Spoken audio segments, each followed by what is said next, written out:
Hey, this is a Richard Sherman podcast brought to you by SuperDraft Fantasy, the official fantasy partner of Caesar Rewards. To all my PFF listeners, it's time to get hooked up when you play.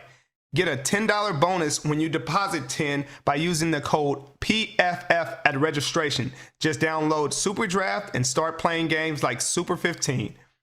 Get your hands on some cash prizes, Caesar Rewards credits, and more. We're even hooking you up with free PFF Elite subscription when you sign up. Just download the SuperDraft app on Apple or Play Store. Use the code PFF when you create an account, deposit $10, and get a free PFF Elite subscription.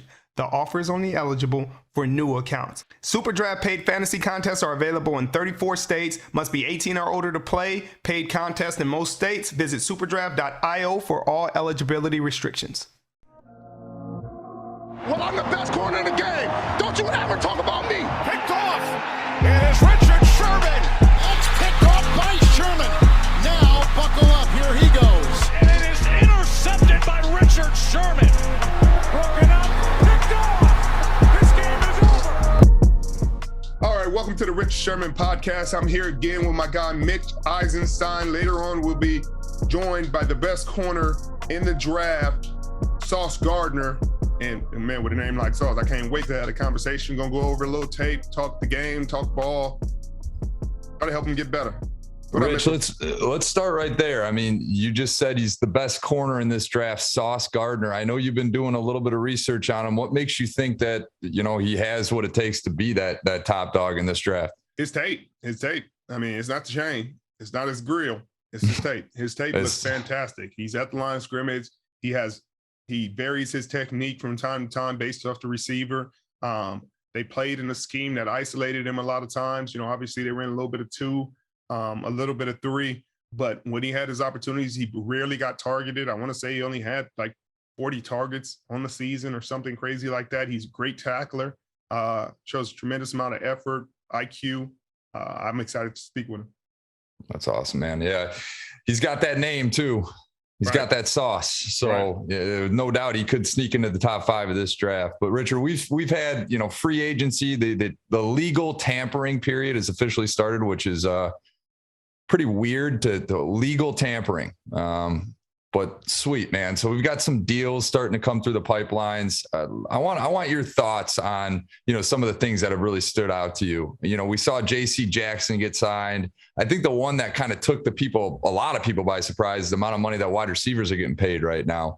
You know, we saw Christian Kirk go off the board, 4 years, $72 million, upwards of $84 million. I mean, what are your thoughts on this kind of transition? Yeah, I mean, it's really weird. It was really weird. The Christian Kirk one was especially weird, you know, just playing against him for a lot of years. Really talented receiver, has a lot of speed, made a lot of big plays, but only has 400-yard games to his career at this point.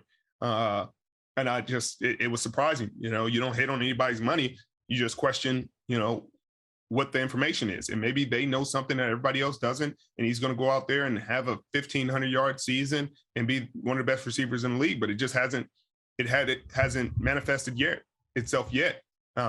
But they paid him as if it had manifested. And so they obviously see something. So good for him. With J.C. Jackson, it's kind of strange. You know, the corner market was growing. It was going up, just like every other market.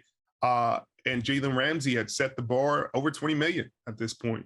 And to see it take a step back was, I mean, discouraging. It's disappointing for the corner market because you said it.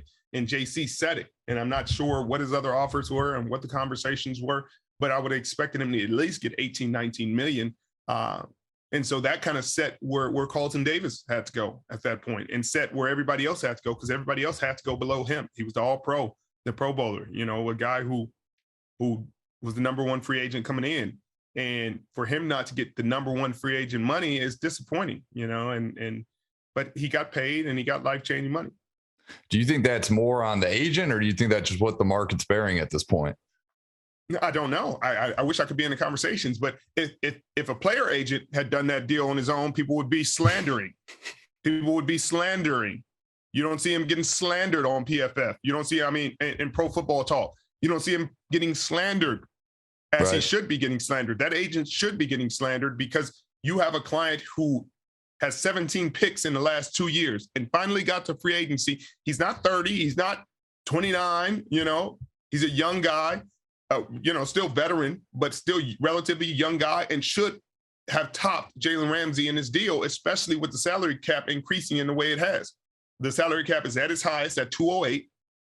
Like, the man should have got at least 20 a year, but instead the corner market took a step back because of this deal. And usually you'd expect some criticism.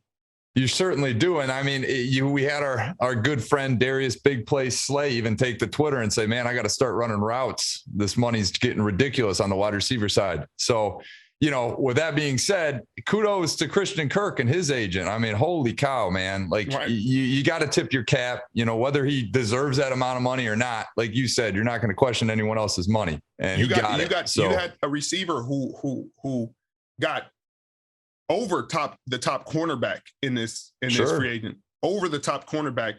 And this receiver isn't necessarily a top 10 receiver in this league. I don't think anybody would really find a hard time arguing that, based off statistically. But he got more money than the best corner in this. And some people would argue in the game, you know what I mean? Up there with Jalen.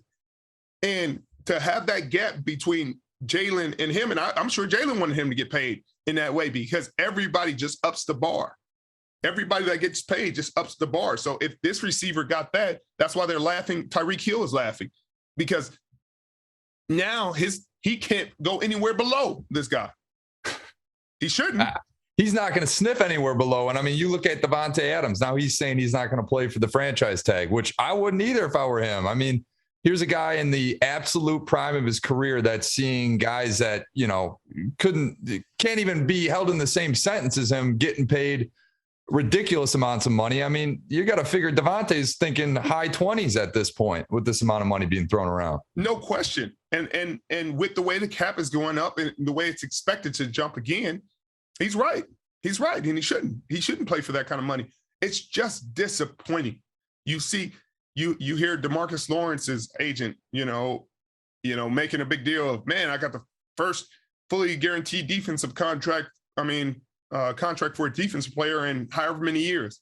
Like, I hear you. That's 10 a year for a player that we would expect to get more than 10 a year. So congratulations. To be honest with you, I saw that 4-year, $40 million deal, and I thought it was a typo because I didn't know, I guess I haven't paid enough attention to DeMarcus Lawrence's game, but I always thought he was, a top dog at that position. And 4-year 40, I mean, that is, that's Zay Jones money almost, Right. That's it. That's an extension. That's, hey, I want to stay with this team.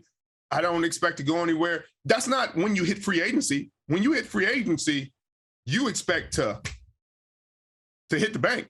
Sure. And cool. I'm sure that the team was happy to get fully guaranteed. I'm sure if Carlton Davis would have said, hey, I want to do 3 years 30 instead of 3 years 45, he could have got it fully guaranteed. Richard, I think where a lot of people can relate to right now in today's housing market, it's like, it's so competitive out there. It's like you submitting an offer $50,000 under ask and getting it accepted. And you're just like, well, I'm not going to say anything about this. Right. You want it guaranteed? Sure. You want me to waive the appraisal on it? Sure. I'm happy to do so. That's what Dallas did. They just waived the appraisal on keeping DeMarcus Lawrence. 4 years. 100%. But let's talk about the Los Angeles Chargers. They want to make a difference. They want to be different. They're taking this on this challenge. They're trying to surround Justin Herbert with the best possible talent they can, and they're doing that. I mean, to get Khalil Mack to pair with Joey Bosa, to pair with Derwin James, and offensively, you're getting, and J.C. Jackson. I wasn't even done in the secondary. To go with Asante Samuel Jr. That's going to be a really, really, really talented defense. And I can't wait to see what they're able to do in that division with Kansas City, obviously retooling, Denver getting Russell Wilson, and figuring out if they're going to get Von Miller back. That's going to be a fun division to watch. It was going to be fun without all this, but now with all these moves, it's going to be must-watch TV. Oh, no doubt. I mean, LA is come to play. I mean, who knows? We might be seeing LA Super Bowl. I don't even know if LA would be able to pack the stands, between both teams, to be honest. Right. Well, Richard, you got one of your good friends, Bobby Wagner, obviously released. And, unfortunately, when we recorded last week's segment, that news dropped hours after we had ended recording. So we just missed the boat on having comments on that. Let's backtrack a little bit. Share your thoughts a little bit about what Bobby was as a teammate and just kind of what you think, went through Seattle's head in terms of getting rid of him and releasing him. He's obviously one of the best teammates in football. He's a great human being. On top of that, a great player. There's not enough positive things you can say about the man. I think during his time in Seattle and his time in general, he's been an amazing teammate, a philanthropist. He's gone into the community and helped. He's been a great father. He's been a great player, of all of his years. I mean, he's been in the league 10 years and 7 All-Pros and 8 Pro Bowls. You can't really argue that kind of production. He'll be a first ballot Hall of Famer, at least as it's written. If 6 first-team All-Pros doesn't get you a first ballot Hall of Fame, then I don't know what could get you first ballot Hall of Fame. Been the best linebacker in football since he came in the league. It's just disappointing. It's just disappointing. Every year, people make excuses, and they're like, well, they had to do this, and they had to do a lot of teams have to do a lot of things. And if you're saying, hey, this is all just based off cap and what's best for the team, I hear you. Okay, I hear you. But if you're going to treat the best players to ever play for this team this way, then it really shows like how you would do anybody. Like, and people are like, well, they gave him a chance. No, they didn't do it right. Like, either let him play out his contract. If he was playing bad and your locker room cancer and all this, then cool. I hear you. Make the point. But you could easily extend and create voidable years and lower his cap number and then let him go handshake. Hey, this was great. This was fun. Right. Because he'd earned that. He earned that. He gave your franchise everything for the last decade. And that's the way you do them. And I feel bad for the Seattle fans. I feel bad because it's not fair to them either. Because they're excited about the season. We're going to be a contender.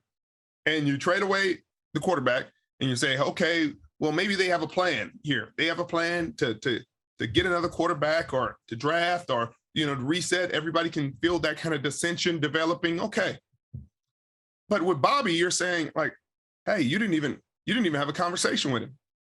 Like, you didn't even ask him if he would restructure or lower his number.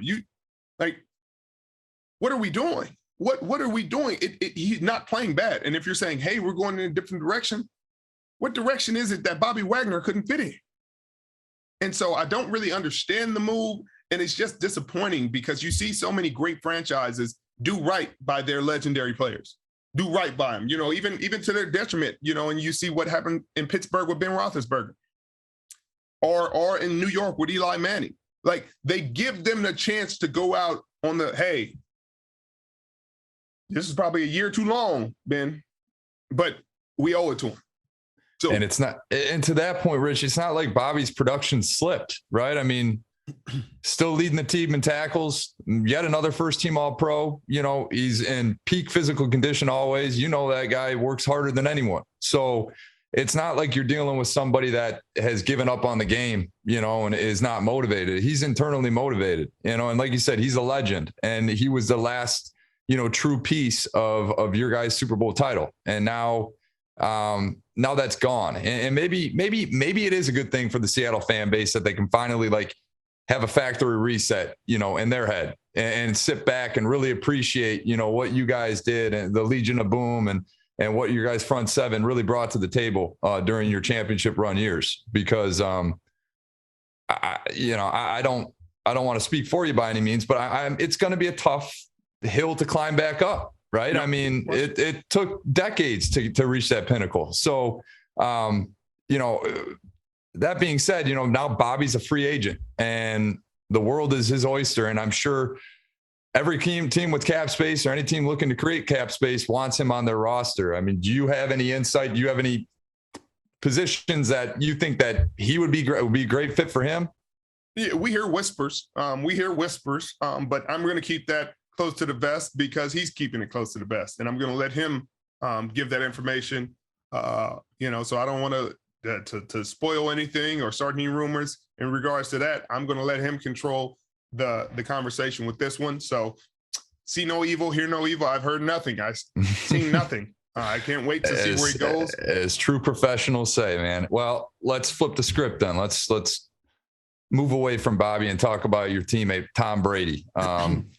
He surprised a lot of people, but I think he surprised no one as well, retiring and coming back within a 2-month span. I mean, what's your take on Tom's return? If you were surprised, then you fooled yourself and you played yourself. First off, the retirement didn't go off without a hitch. He was retired via Adam Schefter 3 days before he announced anything. That doesn't really seem like a guy that's retiring. Then paperwork never got submitted. That doesn't really seem like a guy that's retiring. Then the head coach has no idea it's happening of the team. Tom's not that kind of guy. He's not going to leave him out like that. He'll give him a heads up. So then it doesn't really seem like he's retiring. But Tom couldn't even keep the joke up over 2 months. Like Tom couldn't even keep it going 2 months. And then you hear about the Las Vegas sportsbook that's getting mad because sportsbooks have background information on everything. That's how they create their odds, literally. Oh, you got this background. Oh, I heard this guy hurt. Oh, I heard this guy's doing this. Well, sometimes you get got. I mean, it happens. But first off, you shouldn't have gave him 60-1 odds to get to the Super Bowl without him actually retiring. Wait until September to give those kind of odds. Whoever's running the sports books is probably gonna be looking for a new position here now. I don't know. They're breaking records right now with the numbers, but at least on that one. Oh my gosh. Yeah. I mean, it like I said, shocked a lot of people, but didn't shock me. That's for sure. I mean, I tell you who it probably shocked is the guy who bought his last touchdown pass at auction for over $500,000. You want to talk about next level. I don't want to call him stupid, but he's certainly probably questioning himself now. Right. Because now he just has it's still a touchdown ball in the playoffs, but sure, not worth what you thought it was, sir. But once again, it makes Tampa Bay the top of that division. They got to replace some guys within their interior offensive line. But I heard San Francisco 49ers are talking to Deshaun Watson. That's huge news. I don't think it changes a lot, but it changes the Jimmy Garoppolo conversation because if you say he's included in a trade to the Houston Texans and in return you get Deshaun Watson and then you have to maneuver some more for cap space. But as they always say, a team can always make happen what they want to happen. They can design these contracts how you want. And if Prague is going to have to earn his money if they get Deshaun Watson, obviously people would be saying, well, what about Trey Lance? I think what about Deshaun Watson? I think would be my rebuttal to that. Right. Deshaun Watson's 26, 27 years old. He would be your franchise quarterback for at least the next 10 years. You could do worse. He has a relatively reasonable cap number. He was the top 5, top 6 quarterback before all this craziness. I mean, he was freaking dragging the Houston Texans to the few wins that they got on his back. And I think for Kyle Shanahan's offense with Deshaun Watson's arm talent and pocket awareness and poise, et cetera, I mean, match made in heaven, but, there's a lot of other circumstances. Aside from the 49ers, obviously we've now seen they are entering the picture. And we've seen Atlanta Falcons and the Panthers and amongst a number of other teams.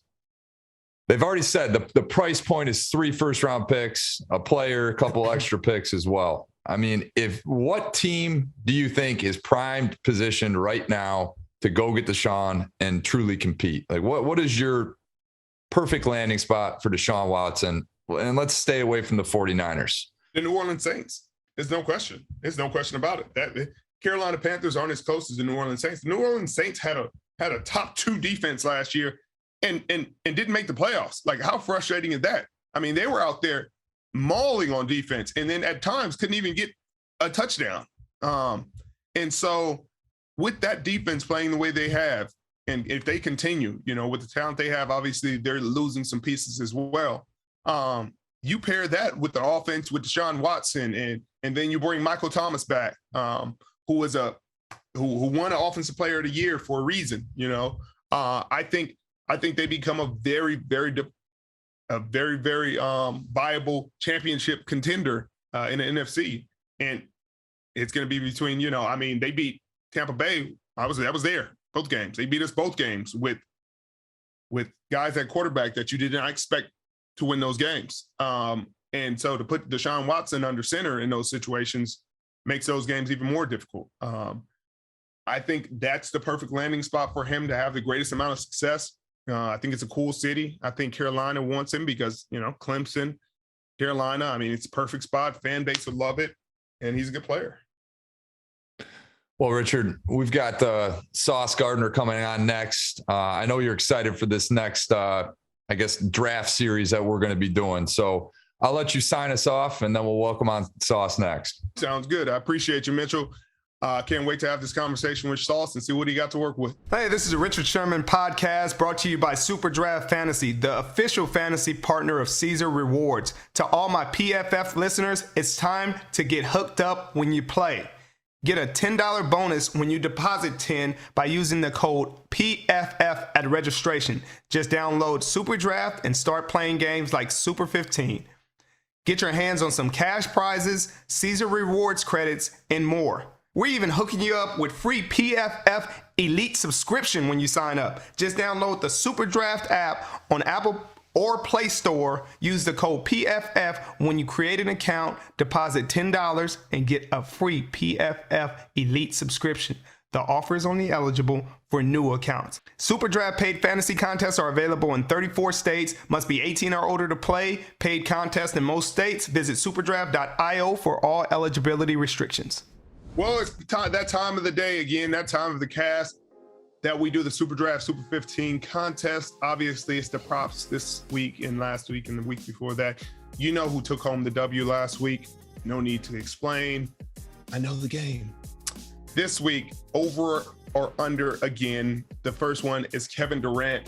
Over or under 28.5 against the Magic. Kevin Durant had under 20 points for the first time in a long time the other day, and I don't think he liked it. Obviously, Kyrie had 50, but I expect Kevin Durant, the ultimate scorer, to have over 28.5 against the Magic. I'm going over. Jimmy Butler, over under 20.5 against the Pistons. I don't think Detroit is playing any defense. Now, Mitchell being a Detroit native, would argue otherwise, but I think he's going to have 21 points, 22 points against the Pistons, over. Devin Booker against the Pelicans. I'm not seeing it. I'm not feeling him going over 25.5. I think he's under. I respect those picks, Rich, but I'm going to dissent from your opinion on all three. Kevin Durant, over under 28.5 against the Magic. The only reason I'm going under here, Rich, is for one, I think there's an outside chance he might just not play because the Magic are absolutely terrible and they're going to win with or without him. And two, I think they're going to be up so much after the first half, I think they'll probably sit him, so he's going to probably have 26 and then they're just going to say, hey, let's let our bench do the rest here. Jimmy Butler, I know you're not watching the Pistons, but they're playing well. Cade Cunningham is rookie of the year, despite all this talk about Evan Mobley. Right. And I think the Pistons keep them under, and I think they win. So, there's a double take there. And then Devin Booker, why not? Let's go over 25.5. The Suns are hot. The Pelicans are so-so. We're going to take Devin Booker to score over 25.5. I hear you, Mitchell. As the guy who's coming off the most recent win, I don't know. I got to give it to you, Rich. Ever since we switched from what I'm truly good at, and that's NFL football, and we moved to what you're truly good at, and that's NBA basketball, you've started to win. Thank you guys for tuning in this week. I am dumbfounded by Mitchell's last comment, and I'm going to need some time to recover from this. But you guys need to get on this, get your prop bets in. Use the code PFF at registration for your $5 contest free. No credit card required, no strings attached. Get in there, get to playing. Can't wait to see your results. All right, welcome to the Rich Sherman podcast. This week, we got the best corner in the draft, Sauce Gardner. Appreciate you joining me. Man, it's a blessing to be here, man. You said it right, man. The best corner in the draft. Come on now. I feel it. Hey, anybody that can walk in with sauce on their chain, I got to respect.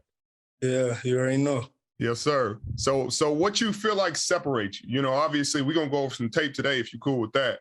But you know, obviously I feel like you're very similar to me in a lot of respects. And I respect your game and I love the way you play. I wish I was as developed as you are when I was coming out of college. You know, it took me my second, third year to get to where you are right now with your tech, your confidence, your ball skills, you're looking lean. So what do you feel like separates you?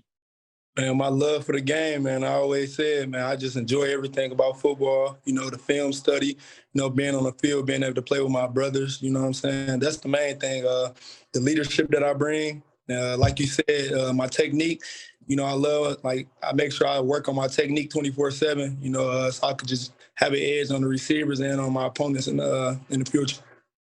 So who do you feel like you resemble coming into the draft? Because I feel like you got a couple comps, but it's a few people. It's not just one person. Like, you know, like I've been saying you know what I'm saying?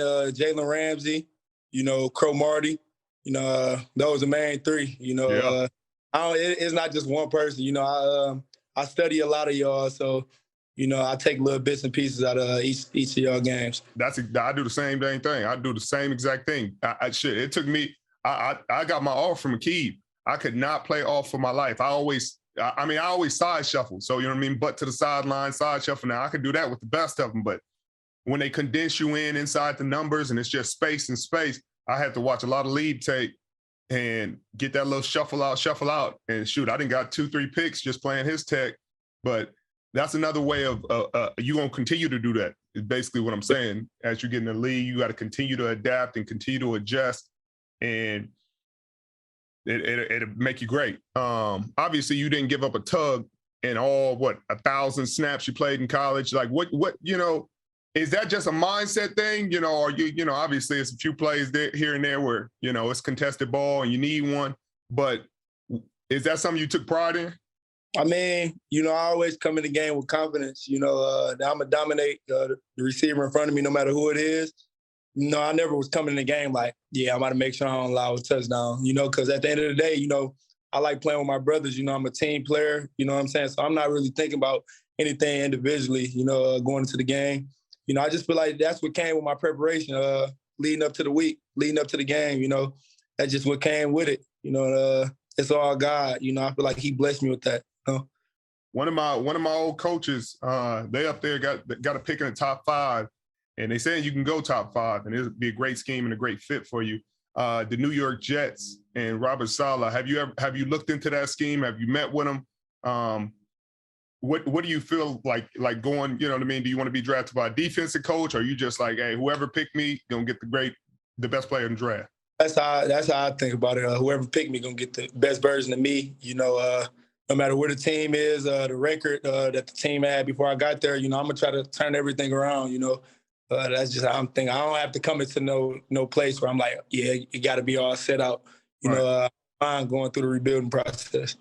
I like that. Well, if you don't mind, I'm gonna throw on this tape and we're gonna go through it. And you know, you got a lot of strengths and weaknesses. Well, you don't got a lot of weaknesses, obviously, but a lot of strengths to your game is at the line of scrimmage. But I noticed you switch your tech from time to time. Like sometimes you step kick, sometimes you soft shoe, sometimes you like pedal and reset. What are you thinking about going into that? Is that just based on the receiver? You got to think. Like I never allowed a touchdown, so everybody want to score the first touchdown on me. So they just get to studying me a lot. So I'll be like, man, I got to do something different. You know what I'm saying? Just like playing Alabama, they knew like, yeah, I want to get hands on, but I'm like, all right, I might inch a little bit and then get hands on like 2 yards down the field. You know what I'm saying? So it just depends on who the opponent is. You know, I just try to switch things up, do things differently, you know, so the receiver or offensive coordinator can't get a beat on me. Yeah, I feel that. You know, against Bama, we're going to get to the tape, but against Bama, they ran that little out and up, that 7 pump on you. And you were able to get it stopped. You know what I mean? Your hips was moving. But do you think that's because I mean they've run that on me as well? They that damn 7 pump, and you just got to understand how you playing it. Or am I gonna get some more width and keep my back to the sideline? Am I gonna square? You decided to square back up. We was in cover 3, so I was literally. But it's not football; it's football. So I'm not about to play like a robot. It's 3rd down. You know what I'm saying? Their best receiver is in front of me. Right. So I turn into every zone like. How we ran, every zone had like man triggers, you know what I'm saying? So after I see him go out, I'm inside, he go out, and I'm like, it's a reason he going out. It got to be a double move, so I'm just going to stay inside. I thought it was a corner post. Yeah. It could have been a 7 pump. I didn't know which one it was, but I just stayed inside and, collisioned him. Then he tried to run away from me, but you might have just cut him off, and he was just trying to go whatever way. I also saw plays where you backside, single receiver side, and you just bail at the snap. Yeah. Is that mean to you? Mean to bail, or you feeling? Hey, I feel like this go route. It got to be cover 3. Our cover 3, like we make everything look like man. I wouldn't really plan off all the time. You know what I'm saying? Even in cover 3, we just press. Right. Unless my coach told me like, yeah, back up. No, I'm saying you bailed from the line, and it was a good read. I do the same exact thing, and I can show you tape of me. Hey, if I feel like it's 9 and they going 9, then I'm pressing. I'm bailing at the snap. I might even look into him and whip around quick. Yeah, I just want to talk to you, and you got any questions for me in my game and the way I approach, because I feel like it's so similar. You look like me in 2012 when I was sitting in there. I could run with anybody. I could go up with anybody. I could challenge anybody.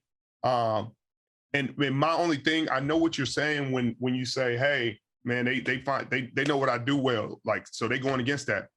I'm gonna let you know something. Steph Curry shoot threes. They know he's shooting threes. Right. He gonna find a way to get to shoot the 3. Like, I might lay up every now and then, but I'm not gonna stop shooting threes just because they know I shoot threes. Yeah. You know what I mean? Like, at some point, you got to be so dominant that you change the way they come at you. Like, they gonna adjust for me. Like, okay, y'all know what I do well. Y'all better find a way around it. Yeah. Because I'm gonna live here with y'all. And every now and then, like, I might switch it up. If I play 60 snaps of it, I might switch up 10. Okay. But I ain't gonna switch up 30 of them. Yeah, most definitely. No, that's how I was too. You know what I'm saying? Like even Bama, their receivers were switching up their releases. You know what I'm saying? Just because they know how aggressive I am, how physical I want to be. Yeah. You know what I'm saying? So just go into the league with the same confidence you have now. It ain't gonna be cute. It ain't gonna be sweet every day. It might be. Now, don't get me wrong. Yeah, you dominant, you're dominant. But usually we play corner. You know what I mean? Yeah. And as long as you play corner, you're gonna have plays where like they got you one time, and I put it in my notebook, and I bet you won't do it again. Right. And I would say take the game serious. Like how your mindset is, I really like it, and I respect that. You got a really serious mindset. Keep that in the league. Right. Like nothing is more important than this. And the season is it's not like college where you got winter conditioning and spring ball and summer ball, and it's the season, off season. Season, off season. Now there's OTAs and stuff in between, but that's not the season. You know what I mean? It's not as serious. Okay. And you gotta like dudes be trying to go out during the season. Dudes be trying to like, hey man, I'm gonna have me a couple drinks, man. I'm gonna go do this. I'm gonna go do that. You can do that. You can do that. Nah. It just ain't gonna shake out how you want it to. Right. I'm cool. You know what I mean? Yeah. I do got a question though. Like, what was your biggest adjustment though? Like coming into the league from college, like what did you have to do differently? You know what I'm saying? Like, what did you have to adapt to?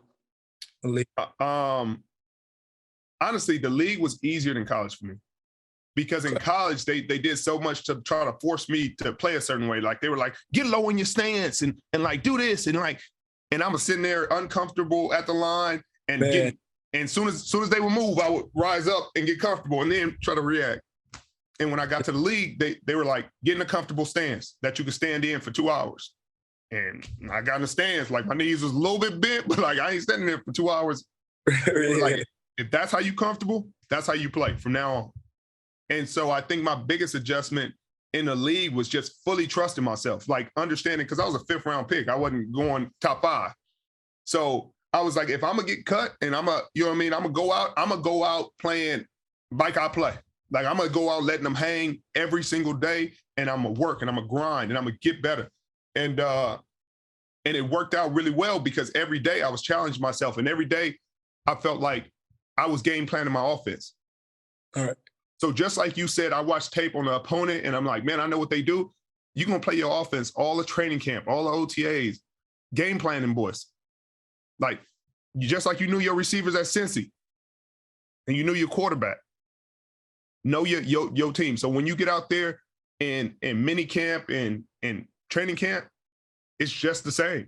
Like, these is people. Like, these is human beings. Boy, you could pick them off the same way. The ball's easier to catch. It ain't got the lines, but it's easier to catch.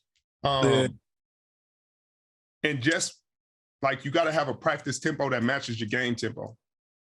Like, don't be BSing in practice. You don't have to worry about the games. If you're practicing hard, it's going to show. If you're BSing at practice, there's some people that can do it, but not a lot. Right. But that's what I would say. I would say you don't have to worry. You don't have class. Yeah. You don't got class. You don't got study hall. You ain't got to go nowhere. Like, the league is all you do.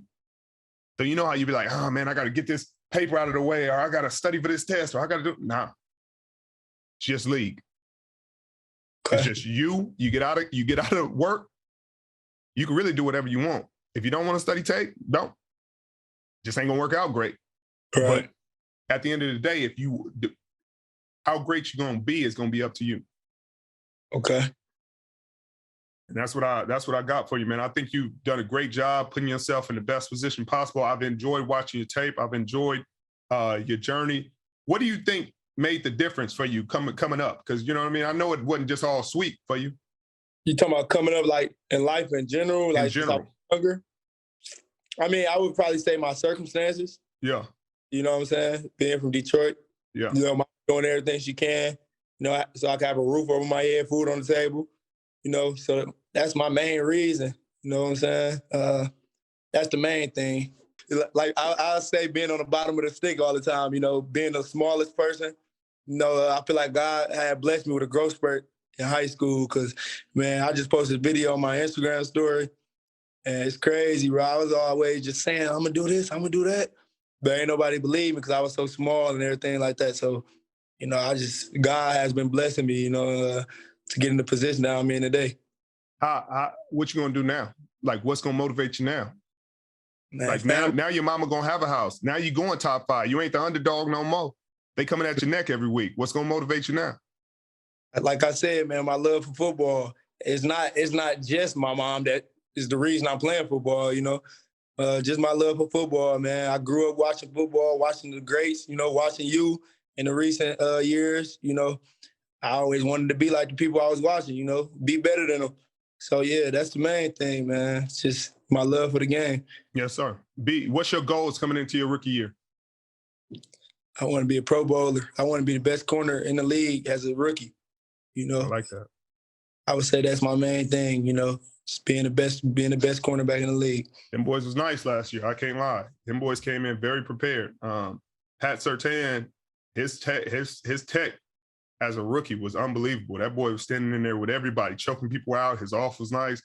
And I think you could be better. I think you can be better than I was, especially. I had me 4 grabs, but it took a lot of learning. I don't think you're going to have that same kind of learning curve. You coming in understanding, hey, you can play. I just need the playbook, keep it simple, get out of my way, let me dominate these boys. Now, You get a little handsy, you're going to have to work on that. Okay. Because they going in the league, they hard on that. They want these receivers open. They don't want you to touch them. Now I'm not saying don't jam them up. I'm saying you got to have more of a plan past 5. Yeah. Sometimes you be at 5, 6, 10, 12, still jamming these boys up. In college, you can. Yeah. But in the league, you're going to have a chance, like position, like hand on his chest plate, like control, then recognize the route, then drive. You know what I mean? And anytime you feel like you feel down or you feel, just remind yourself who you are. Remember how dominant you can be, because it ain't always going to be pretty. It ain't always going to be sweet, but you are who you think you are. Right.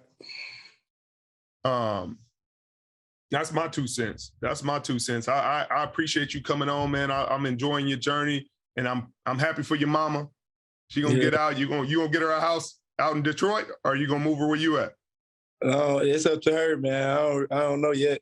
I love that. We talked about it, but we haven't came up with like, all right, this is what it's gonna be. We just talked about the pros and the cons for both of them. Yeah. I mean, shoot. Either way, man, it's impressive. It's impressive to see what you were able to do, what your teammates were able to do with you in Cincinnati. Did you ever expect when you got to Cincinnati, y'all be going to a college playoff? Nah, not going into nah. Y'all built that though. Yeah, most definitely. Yeah. So where do you think your quarterback going? You know, is he who they think he is? He a great player, a great leader, man. Everything that they say about him is what it is. Yeah. You know, and I feel like he don't get all the recognition that he deserves. But man, he a baller, man. He a great guy, great person to be around. You know, could talk to him about anything. He got a great character. Yeah. I mean, they, you know, during the draft and the combine, they wear you out with all these questions and all this background. He talk about how big your hands is, how long your arms are. But at the end of the day, he can spin it. You know, he can spin it. There was big games, big plays. He took advantage and made sure that y'all were in the big dance. Yeah. How was the combine? Was it different than what you thought? Man, heck yeah. Like, I didn't expect the schedule to be like that, man. It sucks, man. I'm talking about first day, we doing so much stuff. And then they're like, all right, y'all got the rest of the night off. It's already dang near 11 o'clock. Ain't no rest of the night, you know? That was the main thing. But the interviews and the testing and all that stuff, that's what I expected it to be, you know? I expected, you know, the GMs, head coaches, everyone to, you know, we watch tape. I show them our defense. They try to trick me a little bit, tell me their defense, then talk to me a little bit and tell me to repeat what they just told me to see how good I could retain information. I already knew. Like, after they told me their defense, I'm like, all right, make sure you remember everything they're telling you. So that was just a piece of cake. You know, I'm good with the playbook. You know, they put my good plays on there. They put great effort plays on there, and then they put a play where I'll take a dude to the sideline, but they see me looking at the ball being ran on the other side, like, what should you do here? I'm like, yeah, I gotta have effort. I gotta, you know, run across the field, you know. So they were just testing my character, testing to see what type of guy I was. So that's what I expected for sure. Did you run like you expect to run? My second one I did. My first 40 is, man, I didn't know I was gonna be like nervous like that, because I don't get nervous like, you know, when I'm on the field and all that, man. I took a deep breath. I looked up. I'm like, damn, bro, it's all them cameras. Everybody just. Then he called me back one time because I ain't hold it long enough. And I was swerving all over the place. So my first one I wasn't really feeling, but my second one, I knew that was gonna be way better. That's how you felt about that hole is how I felt. Like, you get there, they waking you up at 4 o'clock in the morning, that you didn't get to go to sleep till 12. You sitting there in a room with a dude that you don't know, and you get out there and you think, oh man, I'm gonna get to train at least some of these days and keep myself. And you don't get to train or work out really any of the days. So that, you know, you might go 3 days before you run your 40 since the last time you really let it loose like that. Right. But you did great. At the end of the day, it ain't really gonna matter. You know what I mean? Your tape is what's gonna matter, and your tape looks phenomenal. Unless you would have ran 4.7 or 4.8, then you would have had, you know. I mean, I feel like I could have ran like faster, but like you said, like I had exos, the people who I was training with in Texas, they was at the combine and everything. So they had a little hotel right across the street from where we were staying. No, but I barely got to go do certain things with my technique and train, you know, so I could run the fastest 40. So I really was going off what I did, you know, a month ago. So, right. You know. But just like you said, you know how you said, man, I'm never getting nervous, and I was nervous. Like, it's going to be some situations you run into in this league that's going to be different than what you dealt with in college. Because it's just like, you're going to run into the dude who you've been watching, and you're going to have to deal with him. Like, he ain't really concerned about top 5. I don't really give a damn about, you know, what you got to do. You know what I mean? Yeah. Like, you go against Devontae. He a different kind of beast. I will tell you, soft shoe. You better not step with that boy. Like, there's certain things you're going to have to adjust to where it's like, hey, and some dude's going to be better than what you thought. Some dude's going to be like, bruh, like, really? They talk about you? You like that? Like, you about to get this issue. Like, and you... And that, but everybody is stoppable. You can stop everybody. Everybody can be covered. Everybody can be stopped. You just have to figure it out. You have to take your time. You have to understand. You have to be confident, and you have to work. Yeah. Man, I'm so happy you came on here, man, and we got to have this talk. I'll give you my number once we get off air, and I'll throw you a follow, and we'll keep chopping it up if you ever need me. Yeah, we can do that for sure. It's a blessing to be on here, man. Man, I appreciate you. The blessing's all mine. I watched, in the past years, you know what I'm saying? It's a blessing for sure. No question, man. I'm grateful to be on. If you got any questions for me, I'm telling you.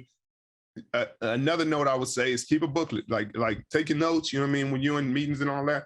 But the receivers you go against, starting with the receivers on your team, keep a little notebook of like, man, quick release. I gotta keep an outside shade. Loves to push me out here, or his double moves are real sudden, so I got to play it this way, just for yourself, not to talk to nobody else. Just how you need to play stuff and how you can get better. And you'll notice over the years it'll change and get smaller and smaller, but it'll really always give you like a background of what you're going into when you face receivers, especially if you ain't faced them for a couple years. Okay. Bet. Yeah. Appreciate you. Brother. Appreciate you. You gonna run on your pro day? Probably not. No. Might not do nothing. Yeah, I wouldn't. You don't need to. Yes. I love that, man. Well, good luck to you either way, and I hope you go number one. Yeah, appreciate you, man. Yes, sir. All love. Yeah. Bye-bye.